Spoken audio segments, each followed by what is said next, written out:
Hello everyone, it's Feel Good Friday, and today I'm talking to the lovely Rachel Blackmore about relationships. We all have relationships, we have them all over the place with family, friends, with business people, and our partners, of course, as well. And they can be the most challenging part of our lives. It can be really, really tricky, can't it? And so today I'm going to be asking Rachel how we can avoid the common challenges that we might face and have better relationships. So it's going to be fun. We've already started having a bit of a laugh, so it's going to be a fun one. So before we get into that, in case I haven't met you yet, my name's Cindy Davies. I'm the Feel Good coach, and I work with business owners, and I'm moving into working with life coaches to help them create a business that they really want by using sales and marketing techniques that are not slimy and they feel good, as well as a whole lot of mindset stuff too. So that's still going to be carrying on. So that's me, in case we haven't met. My aim today is to make sure that you've got practical tips that you can take away, you can implement them straight away, and you can start to improve your relationships. So if that sounds good to you, then you better keep watching. So now what we're going to do is introduce Rachel. Here she is. Hello. She's actually here with me live. We're not doing it over the internet, so it's a bit different, and we're sat very, very cozy. It's a good job we're good friends, isn't it?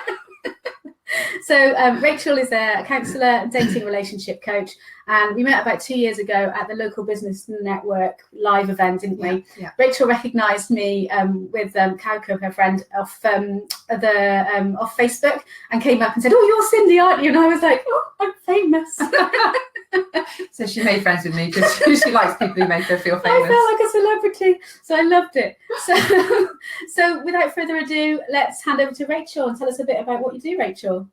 Okay, so as a counsellor, I just see people, for general kind of issues, anything that might be difficult in their life. And as a dating and relationship coach, I help people specifically with their relationships. So it might be that you're married and you're having trouble communicating effectively with your partner, and you feel like there's some disconnect there, and you feel like maybe things are going a bit wrong. Or it might be that you're single and you're finding it hard to meet somebody, and you don't quite know why. You can't put your finger on it, but every date you go on seems to only last either the one date or a couple of weeks, and you're not sure why. So I help you to figure out what's going on inside you, what's going on that might be a barrier to you be able to, being able to create the relationship that you desire and deserve. Brilliant. Sounds good. So today we're talking about relationships with all sorts of things, particularly business, but also friends, family, whatever. And so why do they cause us so much trouble? Well, I think there's loads of different reasons why they cause us loads of trouble, but I think mostly it's because people expect different things from relationships. So you get into a relationship with somebody, whatever that relationship might be, and you will go into it with one view of what the relationship is going to give you or what it's all about, and they will be coming at it from a different perspective.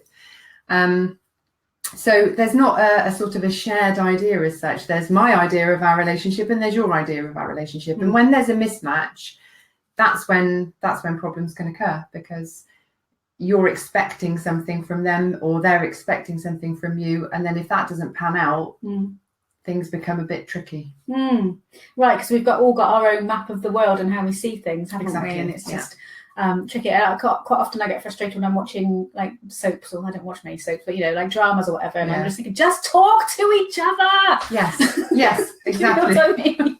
And but we all fall into that trap of thinking the other one knows what we're thinking. Yeah, or that they should know what we're thinking. Or they should know, yeah. You should know that would upset me. You should know that I would have hurt feelings over that. And they don't, because their map of the world isn't the same as yours. Absolutely. Brilliant. Okay, well that explains a lot.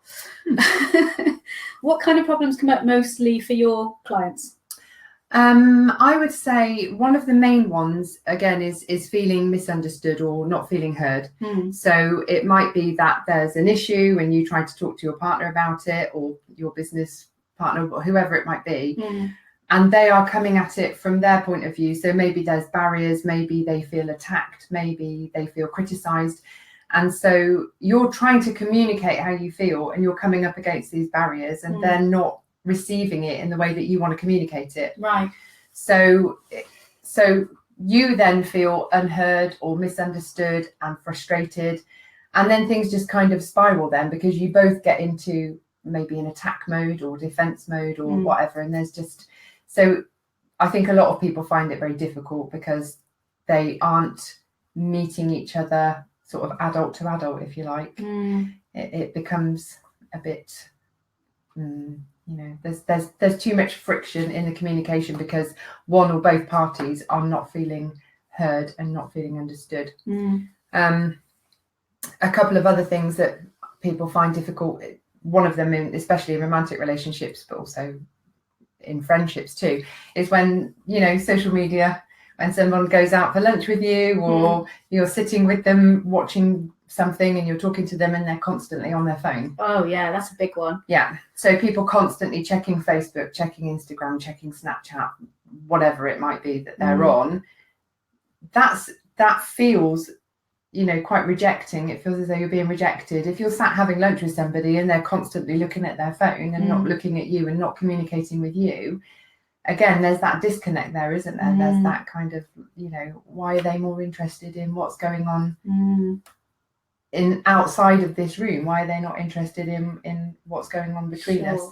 So that's quite hard. Guys, if you're watching, is that something that you've experienced or have you been guilty of doing that? I think I've been guilty of doing that a few times, especially when I've got something going on with my business and I want to keep track of it on social media and it'll be the evening and really I need to, I have to have a word with myself and put the phone away because it really does affect things. So, tell us about your experiences because I think it's quite a common thing. Yeah. And if you have a way that you've actually been able to get over that, tell us about that as well. What things have you put into place to make your partner feel better about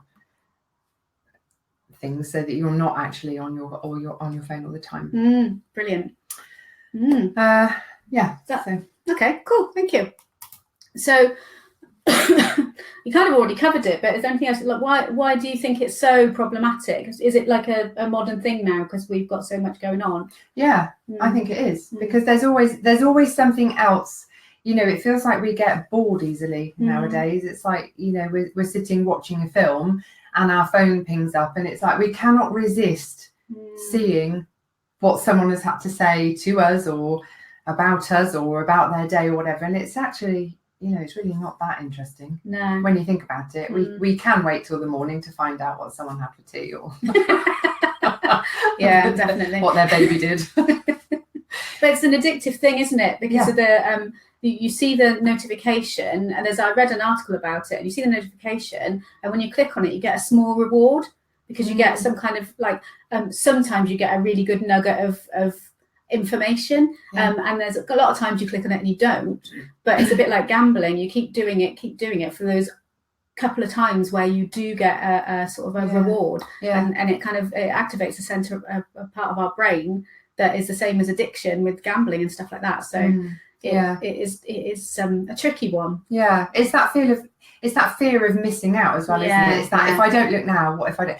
And also, for my business, especially the date night events that I do, I have people messaging me and asking me questions about it, and I might be sitting there watching a film with my husband, and I'm sort of typing away, and he's like, "Who are you messaging now?" And I think, well, there's two reasons. A, if I don't answer them now, they feel like they're being ignored and then they might not come on, to the event, and I worry about that.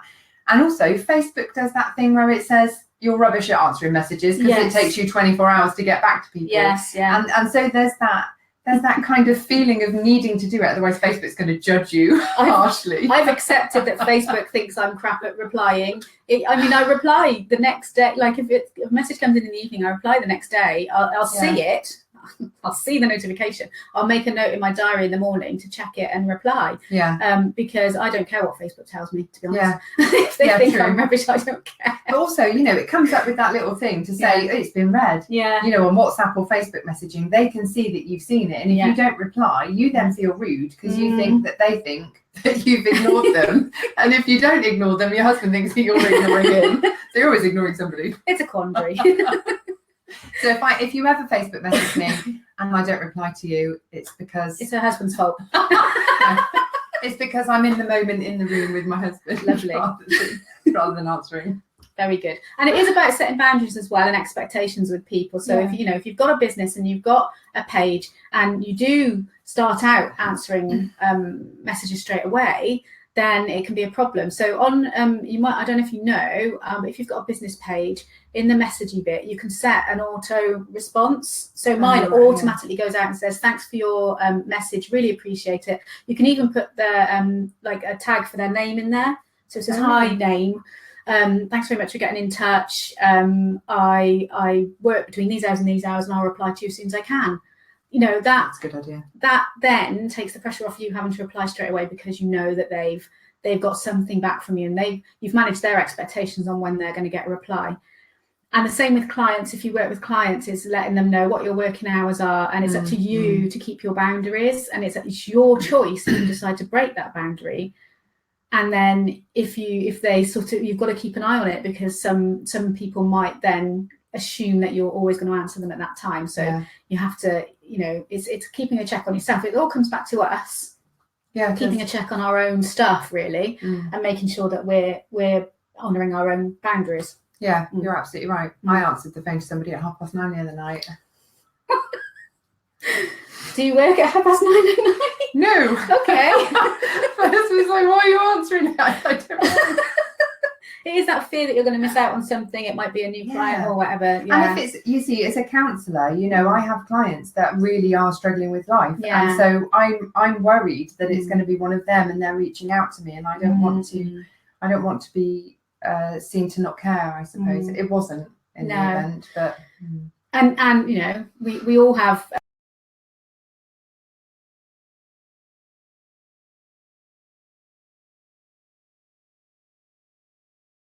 hopefully it'll be back in a second. There we are. So we're back again. It does tend to drop out. I don't know why. Anyway, so a lot of us, you know, we've got clients, and we do worry about them. We, you know, the kind of people I attract to my page and I work with, you know, we care about our clients and we want them to be okay, but it's not our responsibility. No. That's their responsibility that they're okay. That's and true. If you did have, you know, for instance, with counselling, and you've got a client who's in a dire situation, there are routes for that person that aren't you. Anyway, enough of that. I'll let you off the hook. But it comes back to boundaries, and in all relationships, really, doesn't it? It does, yeah. It does. About what is okay for you. And you know, it's up to us to protect those boundaries. Yeah, and I say that to my clients all the time. You know, I talk all the time about boundaries, especially romantic relationships. You know, you start dating somebody, be really clear what your boundaries are when you go on that date. Are you going to go home with them on the first date? Are you going to wait, you know, until the fourth date? Are you going to see how it gets? Just as long as you know and you're clear about what your boundaries are and what you're comfortable with, that's the important thing. That's the thing that you need to be clear about. So yeah, I need to be clear about my boundaries answering my phone. We all do. We all need reminders about everything, don't we? Like, and it's not about shutting people out either. Don't think boundaries mean shutting people out. It's just what is acceptable for you, what is right for you, what you're comfortable with. Exactly. So that's really, really important. And so yeah, again, if you're watching this and this is resonating with you, do comment below and let us know. Even if you're watching on the replay, because we can come back and comment later and reply to you and stuff. So you know, if you've experienced this, do you have this problem where you end up answering the phone late at night and checking your messages and stuff? Let us know. Okay. All right. So what's the best way for us to deal with that, apart from getting clear about our boundaries? Well, being clear about our boundaries. If we go back to the feeling misunderstood and misunderstood and heard. Yeah, there's some sort of active listening that you could do with your partner, whoever it is, friend, partner, business partner, whoever it might be. So you know, one of the things you can do is to repeat back to them, not like a parrot word for word, but repeat back to them what you think you've heard. So if they say to you, I feel as though your phone... Excuse me. If they say to you, I feel as though your phone is more important than me, I feel like you'd rather be looking at what's happening on Facebook than me. If you then say to them, I can understand... Do you want some water? I do apologise. I have some tea. Okay. Carry on. If you can say to them, I understand that you're feeling as though I'm not very important to you because I'm always looking at my phone. That must be really frustrating for you. If you can repeat back to them what they've said to you, it's easier for it to then sit in your mind and start to filter through. It feels like it starts to feel like it's your experience. So you then can understand it better and you can have more empathy with that. And then it also has the added benefit that then they feel heard and understood by you because you've repeated back to them what they've said. And the other thing to do in a first ever Feel Good Friday, I'm going to leave the room. Rachel's going to keep talking. All right, my darling. I'll be back in a sec. Carry on. Okay.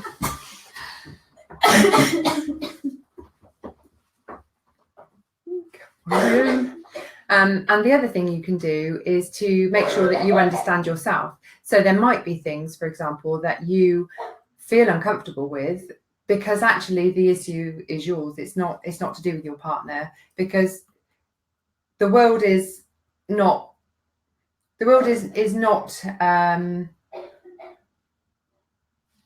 existing itself in a vacuum. You know, we see things as we are. We don't see things as they are. There is no such thing. So I see the world from my perspective, from my point of view, from my own frame of reference, whereas other people see the world from their own frame of reference and they see it how they are, if that makes sense.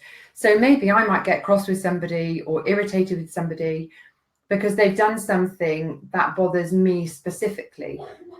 If I can work out, you know, actually this is my stuff, it's not something they've done, it's something within me that's the issue, then that makes it easier again, because it might be that you're a bit clearer about why these things bother you particularly, why these things are so troublesome for you. And if you can then communicate that to your partner, you can say, look, you know, in the past this has happened to me, therefore I'm particularly sensitive about this issue. I'd really like it if you could be mindful of that. I know it's my stuff. So again, when I'm working with my coaching clients particularly, we look at what's going on for them. We look at their past. We look at their ways that they communicate with people. Hello, it's nice to have you back.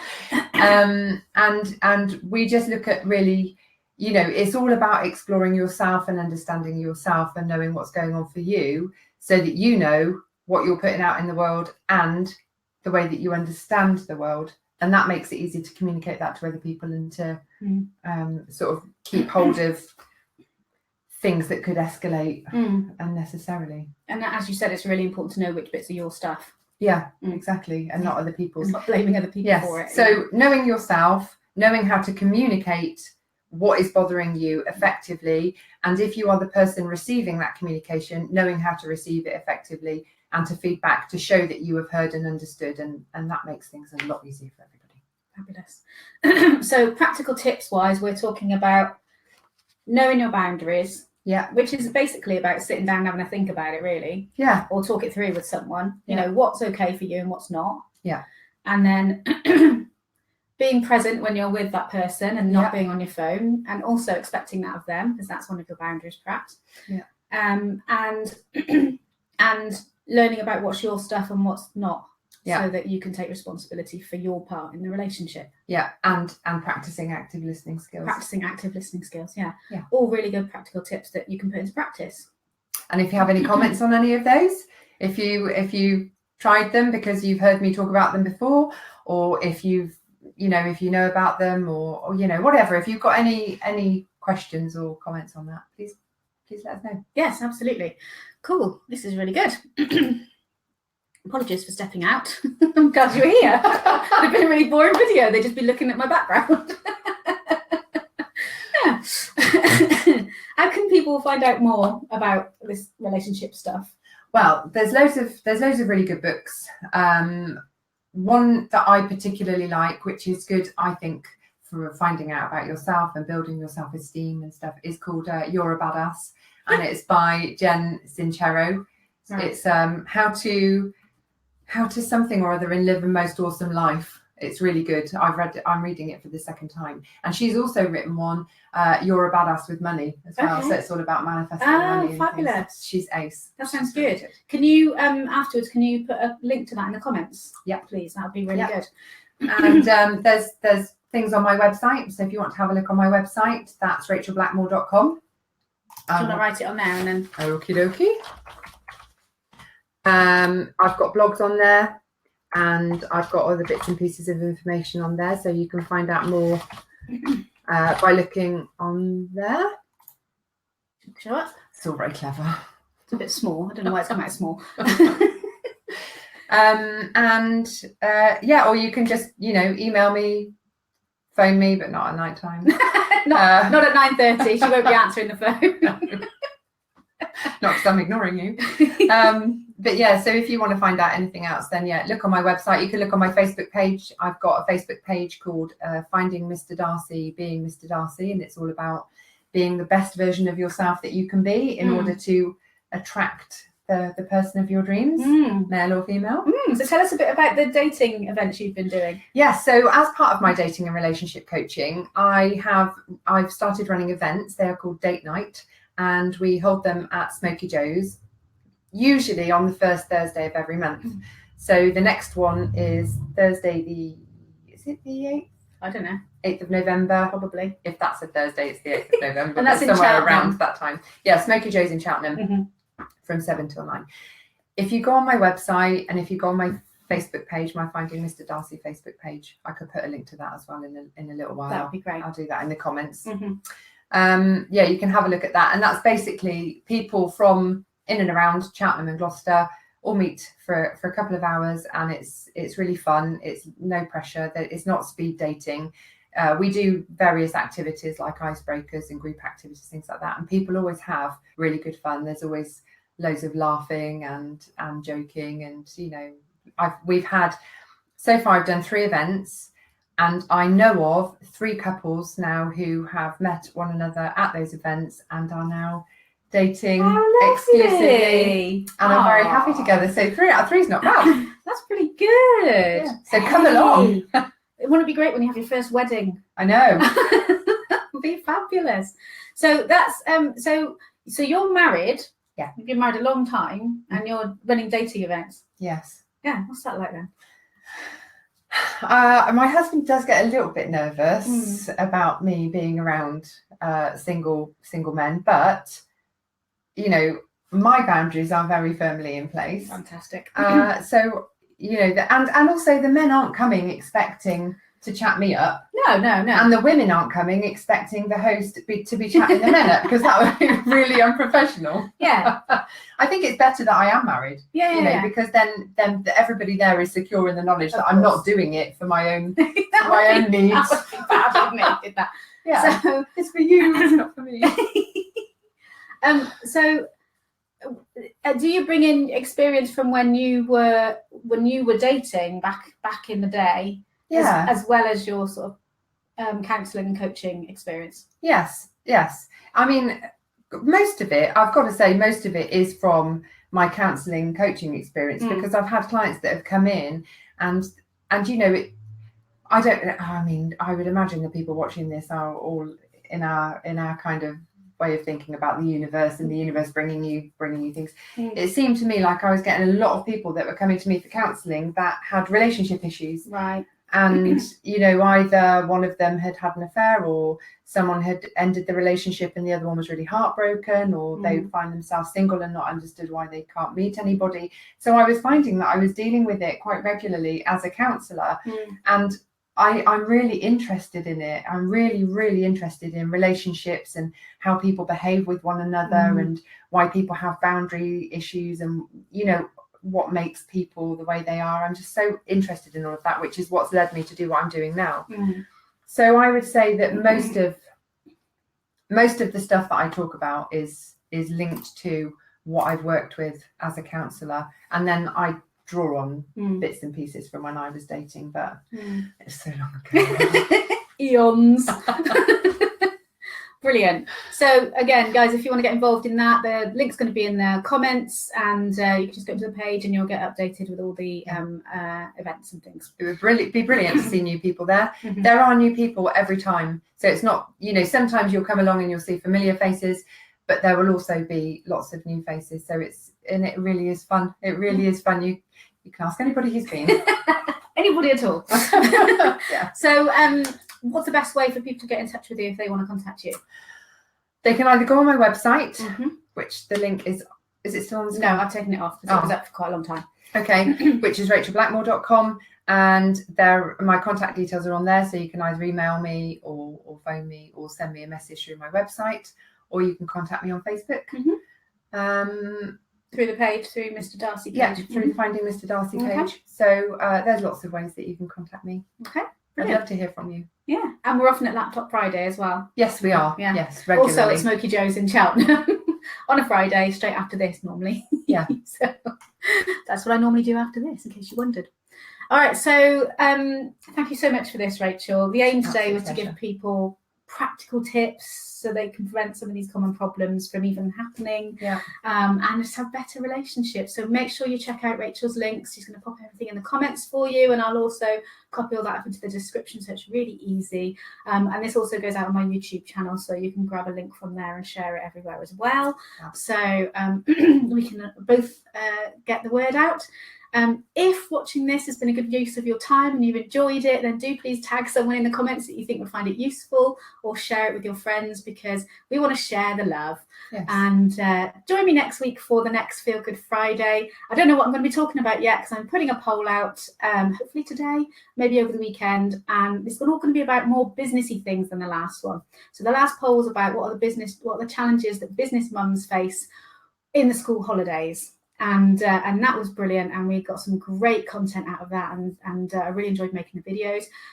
So the next one's going to be things like how to decide what niche to do in your business or something like that. So I'm going to put a poll out, and you can vote for what you want me to talk about next, and I will work my way through the most popular ones that get voted for there. Let me just make sure I'm not missing anything.